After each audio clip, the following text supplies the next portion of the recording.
નવસારી અને વલસાડ જિલ્લામાં પૂરની સ્થિતિનું નિર્માણ થયું છે અને નવસારીની કાવેરી, અંબિકા અને પૂર્ણા નદીઓમાં ઘોડાપૂર આવતા બિલીમોરા શહેરને પાણીમાં ઘમરોળી દીધું છે।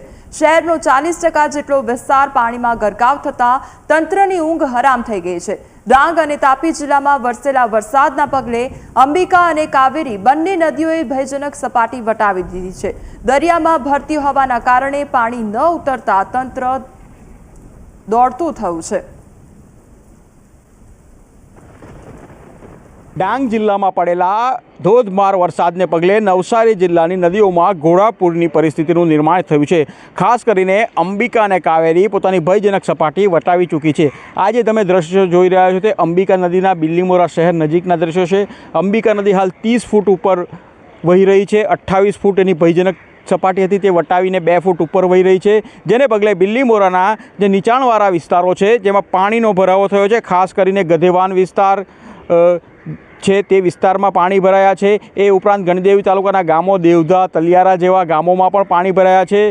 એ જ ઉપરાંત અમલસાડની આજુબાજુના જે ગામો છે ભાઠા, કલમઠા, દેવધા જેવા ગામોમાં પાણી ભરાયા છે અને હાલ આજે ભયજનક સપાટી વટાવી ચૂકી છે, ત્યારે બિલીમોરાના અનેક વિસ્તારોમાંથી લોકોનું સ્થળાંતર કરવામાં આવ્યું છે। આપણે સાથે માજી કોર્પોરેટર મલંગભાઈ છે। મલંગભાઈ, બિલીમોરામાં કયા પ્રકારની પરિસ્થિતિ પૂરને લઈને? બિલીમોરાની અંદર હાલ અમારો 40 થી 42 જેટલો ટકા વિસ્તાર પાણીમાં છે। ખાસ કરીને કાકરાખાડી, શ્યામનગર, ઓરિયામોરિયા, દેસરા રામજી મંદિર તેમજ પોલીસ સ્ટેશન પાછળ વાડિયા શિપયાર્ડ અને પૂર્વ સાઈડની અંદર ગિરિરાજનગર છે, સાઈનાથનગર છે, ત્યાર પછી રાવલનગર છે। એ તમામ એરિયાઓની અંદર અત્યારે હાલ પાણી છે અને એ પાણી અત્યારે આ સમયે પણ બહુ ઓછું ઉતરે છે।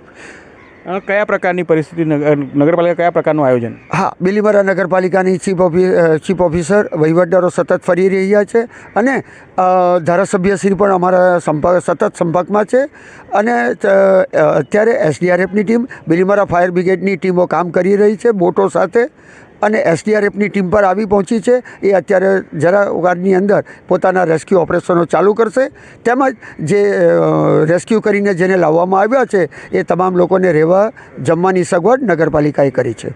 તો ખાસ કરીને 40% જેટલો બિલીમોરાનો વિસ્તાર પાણીમાં ગરકાવ બન્યો છે આ પૂરને લીધે।